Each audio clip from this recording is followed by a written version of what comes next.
Video को start करते हैं। यहाँ पर देखिए मैंने हेडिंग डाली है बोर्ड्स अभिक्रिया। इसमें कुछ इस टाइप से लिंक की हम वह रासायनिक अभिक्रिया जिसमें दो एल्किल हाइलाइट, ठीक है, दो एल्किल हाइलाइट सोडियम धातु से शुष्क ईथर की उपस्थिति में क्रिया करके एल्किल बनाती हैं, ठीक है, और बोर्ड्स अभिक्रिया कहलाती है। आप सोचेंगे क्या बवाल मैं बता रहा हूँ आपको। देखिए अगर आपको सिंपल से जानना है तो मैं बताता हूँ देखो, आपको केवल ये रिएक्शन पढ़ लेनी है, याद कर लेनी है, समझ लेनी है, ठीक है।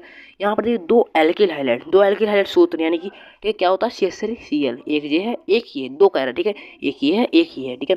किससे सोडियम धातु से क्रिया हो रही है तो ये था सोडियम धातु, ठीक है, किसकी उपस्थिति में शुष्क ईथर की उपस्थिति में क्रिया हो रही है और C2H6 एल्केन हमारा प्राप्त हो रहा है और साथ में 2NaCl बच रहा है, शेष बच रहा है, ठीक है। यानी कि मैं आपको बताऊँ कि देखिए आप रिएक्शन याद कर ले, दो एल्किल, ठीक है, दो एल्किल हाइलाइट के समूह है जिसकी सोडियम धातु से क्रिया हो रही है, शुष्क ईथर की उपस्थिति में एल्केन प्राप्त हो रहा है जिसे हम लोग बूस्ट वेटिंग अभिक्रिया कहते हैं। बहुत सिंपल रहा आपके पेपर के लिए। आप सोचते हैं कि मैं हर वीडियो में आपको यही बताता हूँ कि काफ़ी ज़्यादा इंपॉर्टेंट है, क्योंकि मैं वही टॉपिक ढूंढता हूँ, वही टॉपिक आपके लिए लाता हूँ जो आपके लिए काफ़ी ज़्यादा इंपॉर्टेंट है और आप उसे नंबर बना सकते हैं, ठीक है। सो वीडियो को स्टार्ट करते हैं। देखिए यहाँ पर लिखा हुआ बूस्ट वेटिंग अभिक्रिया, ठीक है, बूस्ट वेटिंग केवल लिख दिया मैंने, कोई बात नहीं, अभिक्रिया पीछे लिख सकते हैं, ठीक है। यहाँ पर देखिए हेडिंग डाल दी मैंने बूस्ट वेटिंग अभिक्रिया, इसमें उस इस टाइप से की वह रासायनिक अभिक्रिया जिसमें एक एल्किल हाइलाइट और एक एरिल हाइलाइट सोडियम धातु से शुष्क ईथर की उपस्थिति में एरोमेटिक हाइड्रोकार्बन बनाते हैं, वुड्स वेटिंग अभिक्रिया कहलाती है, ठीक है। काफ़ी ज़्यादा सिंपल होने वाली मैं आपको बता देता हूँ, ठीक है। यहाँ पर देखिए दो एल्किल हाइलाइट, मतलब कि एक एल्किल हाइलाइट है और एक कौन सा है एरिल हाइलाइट, ठीक है। देखिए एल्किल हाइलाइट ये रहा और एरिल हाइलाइट हमारा ये रहा, ठीक है। ये है देखिए, ये है एरिल हाइलाइट, ये है एल्किल हाइलाइट, ठीक है। किसी सोडियम धातु से क्रिया हो रही है शुष्क ईथर की उपस्थिति में, ठीक है, काफ़ी सिंपल है। एंड देखिए यहाँ पर हुआ क्या है, यहाँ पर H3C6H5 3 नंबरों में पूछा जाता है, वैसे ये 2 नंबरों में ज़्यादा पूछा जाता है, ठीक है। सो वीडियो को स्टार्ट करते हैं। उससे पहले अगर आप चैनल पर नए तो चैनल सब्सक्राइब करें, बताइएगा, ठीक है। यहाँ पर लिखा हुआ देखिए हेडिंग डाली मैंने वास्तविक बिलियन और उसमें कुछ इस टाइप से पहले आपको बता देता हूँ कि जिसमें ये कणों के आधार पर डिवाइड किए गए हैं, वास्तविक, निलंबन और कोलाइडी, ठीक है। ये हमारा नंबर 1 है वास्तविक बिलियन, जो कि कहा पूछा जा सकता है, ठीक है, जो कि इंपॉर्टेंट भी है। वे बिलियन जिनके कणों का आकार 50 एंगस्ट्रॉम से कम होता है, ठीक है। मैं आपको बता दूँ कि जो एंगस्ट्रॉम हम लोग हटाते हैं तो यहाँ पर 10 की घात -10 लगाते हैं, ठीक है, से कम हो तब वास्तविक बिलियन कहते हैं, ठीक है। जैसे नमक को पानी में मिलाने पर वास्तविक बिलियन प्राप्त होगा, क्योंकि जो नमक है वो पानी में पूर्णतया घुल जाएगा, ठीक है, जबकि जो कोई पत्थर वगैरह घुले तो वो नहीं घुलता है, ठीक है। यानी कि ये वास्तविक बिलियन है जिसका आकार 50 एंगस्ट्रॉम से कम है। यानी जो नमक के जो क्रिस्टल होते हैं कुछ इस टाइप से, देखिए ये नमक के जो क्रिस्टल होते हैं वो क्या होते हैं, वो 50 एंगस्ट्रॉम से कम होंगे हमारे, ठीक है। यानी कि ये हमारा वास्तविक बिलियन है, जो कि आपके पेपरों में 2 नंबर में पूछा ही जाएगा, ठीक है। ये बहुत ही ज़्यादा इंपॉर्टेंट है, मैं शर्तें बता सकता हूँ कि आराम से ये 10 से 12 बार आपके पेपरों में आ चुका है, ठीक है। सो वीडियो को स्टार्ट करते हैं। देखिए यहाँ पर लिखा हुआ मूलतः है डाली मैंने, ये कुछ इस टाइप से मैं लिखूंगा, ठीक है। किसी बिलियन के 1 किलोग्राम में उपस्थित विलय के मूलों की संख्या को उसकी मोललता कहते हैं, ठीक है।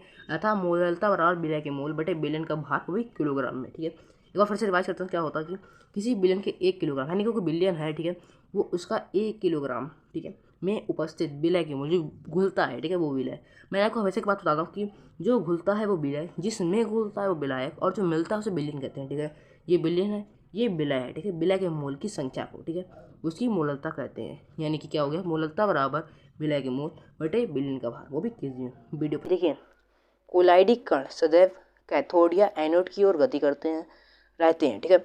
इस गति को कण संचलन कहते हैं, ठीक है। और कैथोड की ओर होने वाली गति को धन कण संचलन और एनोड की ओर होने वाली गति को ऋण कण संचलन कहते हैं, ठीक है।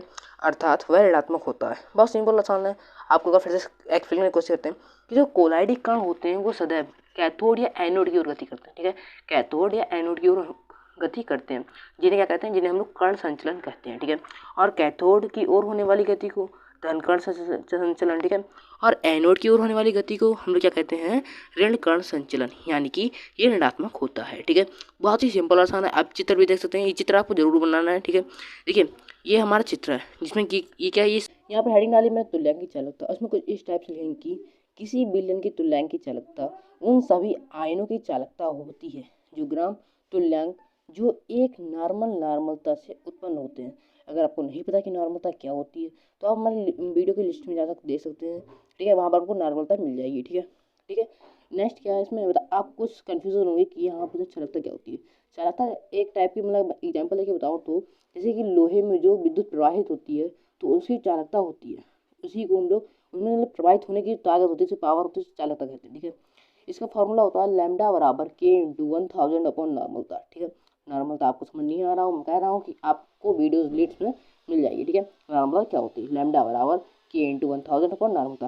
के है यहाँ पर तुल्यांक की चालकता, लैम्डा मतलब, ठीक है, तुल्यांक की चालकता है, और के है यहाँ पर बिलियन की तुल्यांक की चालकता, उन सभी आयनों की चालकता है। ठीक है, के इंटू 1000 है। ठीक है, बहुत सिंपल आसान है। मैंने गाइटरमैन कोच अभिक्रिया, इसमें कुछ इस टाइप से की वह रासायनिक अभिक्रिया जिसमें बेंजीन के E3 बिलियन में कार्बन मोनोऑक्साइड और हाइड्रोक्लोरिक अम्ल निर्जल AlCl3 की उपस्थिति में प्रभावित करने पर एरोमेटिक हाइल्डिहाइड प्राप्त होता है। आप सोच रहे हैं कि मैंने क्या बवाल बता दिया, कुछ समझ नहीं आ रहा है आपको, तो ये सिंपल ट्रिक से बताता हूँ। ठीक है, सिंपल ट्रिक, बेंजीन, ठीक है, बेंजीन के E3 बिलियन में, बेंजीन है हमारा, ठीक है, E3 बिलियन है, ठीक है, बेंजीन का E3 बिलियन है, उसी कार्बन मोनोऑक्साइड, कार्बन मोनोऑक्साइड का क्या सूत्र होता है, CO, ठीक है, CO किससे हो रही है, निर्जल AlCl3 की उपस्थिति में हो रही है। ठीक है, ये रहा हमारा, और क्या है, हाइड्रोक्लोरिक अम्ल यानी कि HCl भी उपस्थित है। प्राप्त क्या हो रहा है, एरोमेटिक एल्डिहाइड यानी कि C6H5CHO, जहाँ पर भी CHO हो यानी कि ये अभिक्रिया के बारे में जो कि काफ़ी ज़्यादा इंपॉर्टेंट है। सो आप देख सकते हैं मैंने यहाँ पर लिख के रखी है, इसकी हेडिंग क्या है, विलियमसन संश्लेषण। ठीक है, इसमें लिखना स्टार्ट करेंगे कि जब सोडियम एथोक्साइड की एथिल आयोडाइड से, ठीक है, क्रिया कराने पर ईथर प्राप्त होता है। ठीक है, यहाँ डाई एथिल ईथर प्राप्त हो रहा है। ठीक है, सिंपल भाषा में कहूँ तो आपको क्या करना है, एथोक्साइड, सोडियम एथोक्साइड फार्मूला क्या होता है, C2H5ONa। ठीक है, की क्रिया किससे हो रही है, एथिल आयोडाइड यानी कि C2H5I, जिसमें आयोनाइड रख दिया यानी कि आई है। ठीक है, आयोडीन है उसमें, गिब्स एथिल ईथर प्राप्त होना है कि C2H5 बीच में क्या आ गया हमारा O, C2H5O, C2H5 बिका है, डाई एथिल ईथर प्लस में Na यानी कि सोडियम आयोडाइड हमारा बच रहा है। हमें जो प्राप्त करना था वो हमारा प्राप्त, बहुत ही ज़्यादा सिंपल होने वाली है।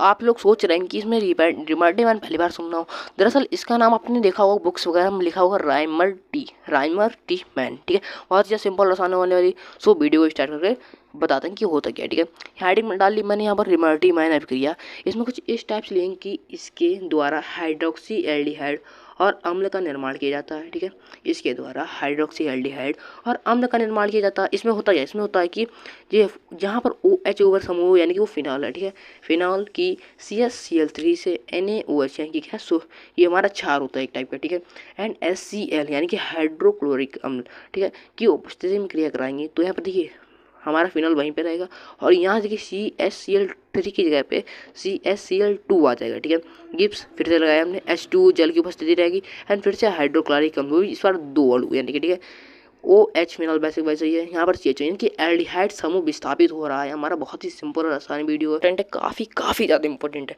ठीक है, आपके चैनल जो चैनल हमारा, उस पर हम केवल इंपॉर्टेंट ही चीज़ें डालते हैं, आपको जो कुछ मिलेगा सब कुछ इंपॉर्टेंट ही होगा। ठीक है, इस बात की गारंटी मेरी। यहाँ पर हेडिंग डाली कार्बन एमिन अभिक्रिया, इसमें कुछ इस टाइप से लेंगे कि इस अभिक्रिया में एनिलीन या एमीन की क्लोरोफॉर्म और एल्कोहलिक KOH से, एल्कोहलिक केस देखिए, ठीक है, KOH, ठीक है, क्लोरोफॉर्म CH3Cl, एनिलीन या एमीन से, ठीक है, क्रिया हो रही है, कराने पर तीव्र दुर्गंध वाला यौगिक प्राप्त होता है। ठीक है, कार्बन एमीन अभिक्रिया कहलाती है। इसका मतलब कि ये होता क्या, ये किसके उपयोग करता है पूछा है, तो ये किसके उपयोग होता है, इसमें ये एमिनो के परीक्षण में उपयोग होता है, जिसे हम लोग आइसोसाइनेट परीक्षण भी कहते हैं। ठीक है, क्रिया यहाँ पर देखिए CH3Cl, ये क्या क्लोरोफॉर्म है, 3KOH एल्कोहलिक KOH है, CH3NH2 यानी क्या ये एमीन है हमारा। ठीक है, एमीन, ठीक है, गिब्स CH3NC प्लस 3H2, यहाँ पर देखिए तीव्र दुर्गंध वाला जो यौगिक है वो ये है। ठीक है, CH3NC प्लस 3H2 हमारा जल बच रहा है, साथ में 3KCl पोटेशियम क्लोराइड भी बच रहा है। बहुत ही सिंपल और आसान वीडियो। प्लीज़ वीडियो पर नया है चैनल सब्सक्राइब करके वीडियो को लाइक करना मत भूलिएगा। Thanks for watching.